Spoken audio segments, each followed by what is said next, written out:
të bërime. Në një kohë shumë moderne që jemi të jetu na, sa e vështirë është që të rritë me jetu në një shoqëri ideale, po ndërshta edhe mos mu kufizu shumë sa i përket edhe fejës në përgjithësi, po edhe jetës. Që t'jemi të qartë, shoqëri ideale pa ligje morale nuk ka. S'ka. Definit pik. Nuk mund të quhet një shoqëri ideale e mirë nëse në atë shoqëri se ekziston rregulla morale. Po se dikush e quhet shoqëri ideale për shembull po ecë rinia shumë, po dal shumë, po feston shumë, po din shumë, a vjen po veç fe nuk e shtin në shoqëri ideale. Domethënë, kjo nuk është shoqëri ideale. Çka është kjo hoxha? Domethënë, kjo është thjesht një model degradues që i afrohet kësaj shoqërisë tonë. E pse po mundohet mu kamuflu me diçka shumë ideale? Sepse ata të cilët kanë qëllime të këqija për popullin, ata nuk e mshefin idenë, nuk e zbulojnë idenë. Për shembull, si mund të konsiderohet një shoqëri ideale, për shembull, kur amoraliteti është në kulm? Amoraliteti është indikator që shoqëria nuk është ideale.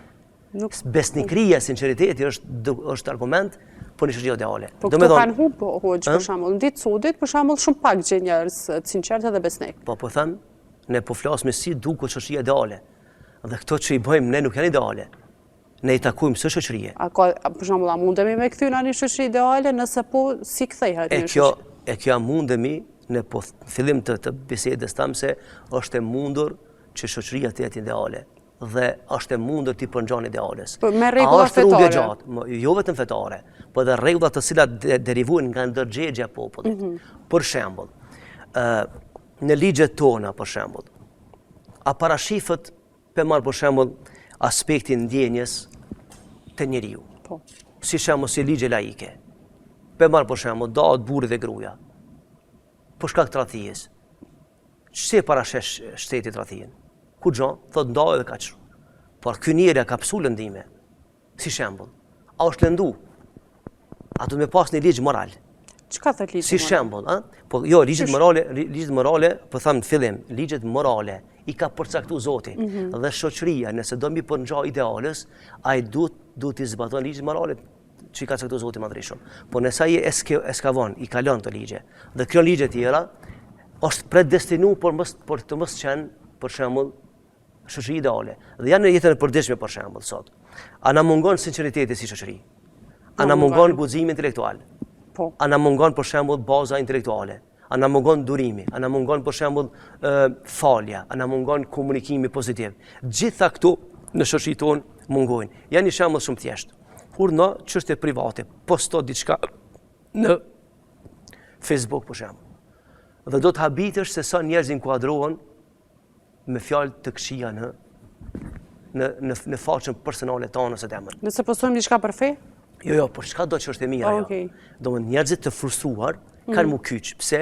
Kjo është mungesë, domethënë kjo është një indikator që ne po e krijojmë një brez, një shoqëri pa ligje morale, pa ligje etike. Dhe thjesht trendi bashkëkohor, thuaj çka dush, demokraci, a e qillon as e qillon s'është me rëndësi. Fol për moralin, ty qysh në tekët, krijo averzione tjetës dhe kështu përfundon domethënë dita mes këtyre teorive të ndryshme. Po më fal hoqë se ta demokracia, është keq kuptuar ky termi demokracia, na jena dalë për te demokracisë, si shoqëri po flas, jo si individ. Ne nuk kemi përvojë si shqiptar, si popull, si shoqëri që të bashkëveprojmë në demokraci. Pse? Këta duhet me thonë, sepse jemi shoqëri në tranzicion. E para dhe e dyta, ne kemi marrë për demokracisë më të keqen të mundshme. Sepse demokracia nuk është pika, fundi, që ty ta projekton jetën. Nuk është diagnoza e saktë e jetës tonë, e kompletuar. Thjesht, demokracia nuk është kështu. Po ne çka bënë shqiptarët? Populli jonë fjala. Ne morëm për demokracisë vetëm ata që pajtojnë me ambicet tona të shturra dhe krijuam averzion në jetë. Pastaj krijuam tërmeten familje. Ne jemi një familje, për shembull, me kodeks familjar të ndërtuar në begimir dhe kemi përjetuar kohës edhe rrethonave kohore me çet kodeks familjar. Çka bënëm demokracinë? Ne ja dham një liri të tepruar anëtarëve të familjes. Dhe pastaj përmes asaj lirie të tepruar, ato i thyn rregullat e familjes. Dhe pastaj krijuan averzione në familje. Dhe u bë gati se pa durueshme familja shqiptare. Për shembull të kaluarën, kur ke diskutuar tema banale në familje, që në emër të demokracisë diskutohet sot. Skandal. Shembull është vjen marrë, ki frikë me pa një emision 50 minuta me familje dhe me fëmijë, sepse kemi dëgju lloj fjale që si takon shoqërisë, nuk i takon etikës, moralit. Dhe aja thot unë thot jam i lirë, po ti i lirë nuk ka dyshim, por e kini kufi, sepse nuk mundesh në emër të lirisë me rënu për reputacion, me rënu moral, etik të këtij populli që ka ndërtuar shekuj me radhë. Pra, që të mos zhenohemi për temës shumë, ne mund t'i përngjojmë shoqërisë ideale.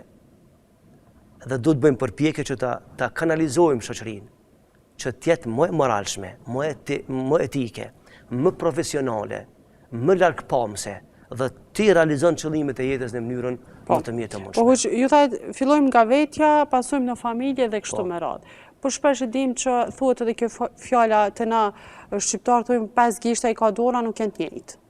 Tash, nëse nisim nga vetja, nesër nuk na garanton që ndoshta fëmiu ynë ose dikush tjetër një familjar i ynë të dalë njëjtë sikur na.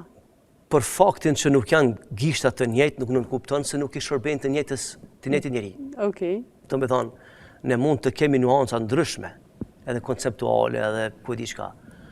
Por kjo s'do të thotë që ne si shërbejmë të njëjtës. Ideja ose kauz. Jeta është kauz në veti. Dhe njeriu duhet të shërben kauzës. Dhe qëllimi i jetës është mi arrit objektivat më reale të saj, me lënë gjurmë trajtorën e jetës, duke e ruajt edhe reputacionin si njeri. Dhe tash është e mundshme që ti t'jesh shumë i mirë dhe një pasardhës mos jetë i mirë. Kjo është e mundshme, nuk përjashtohet kjo çështje. Po kur krijohen mekanizma në shoqëri, edhe çaj i përjashtuari nëse mund me thonë, që pas ka dalë ndryshe pe tjerëve, edhe ai hyn në rreth. Për shembull, ti je në autobus, edhe ketë nxënësat janë në rregull ose pasagerët. Një mund me kanë i pandërgjegjshëm. Nëse shoqëria është ndërgjegjshme, e frenon. Po me kanë e kundërta. Pra qysh një ndërgjegjshëm në një shoqëri pa ndërgjegjshme. Pra pse po i trajtojmë këtë temë, pse po diskutojmë këtë temë? Sepse ne jemi popull që kemi pas dinjitet. Edhe bota na ka njohur përmes dinjitetit që kemi pas. Burrnisë, sinqeritetit, moral, etikës, familjes, besës. Dhe ja që për 25 vite, sikurse humbëm gjithçka që është autoktone jonja. Dhe filluam të imitojmë dikën tjetër, popull tjerë. Ndoshta për ta mund me qenë në rregull, sikur për shembull ta imitojmë dikën Kore të Jugut atje. Ndoshta për ta në rregull, po për neve s'është në rregull. Çka ndikoi hoxh? 25 vite janë pak për me ndryshu kaq shumë. Unë personalisht nuk moj men dhe s'kam lexuar që ka popull që kanë ndryshuar më shumë se ne. Se sa ne? Unë personalisht po flas, ndoshta dikush tjetër ka argumente tjera. Që kemi pësuar ndryshime. Jemi më lehtë manipulueshëm, munduami me ndjek trendin dhe na kthehet bumerang, pse ndodh kjo? Janë shumë arsye. Nëse i analizojmë arsyet pse ne pësuam kaq shumë ndryshime, mund ta bëjmë një listë të gjatë të arsyeve. E para, ne nuk kem të përgatitur me kalu tranzicionin. Mungun këshillat e njerëzve të dijshëm, mungoj projekti i shtetit se si do duket shoqëria pas përfundimit të luftës. Ne kishim një plan deri në luftë. Të gjithë u mobilizuam. S'ka zgjidhje tjetër vetëm se luftë me Serbinë, me pushtuesin, dobimin e saj prej territoreve tona dhe të kthehemi në normalitet, në jetën normale.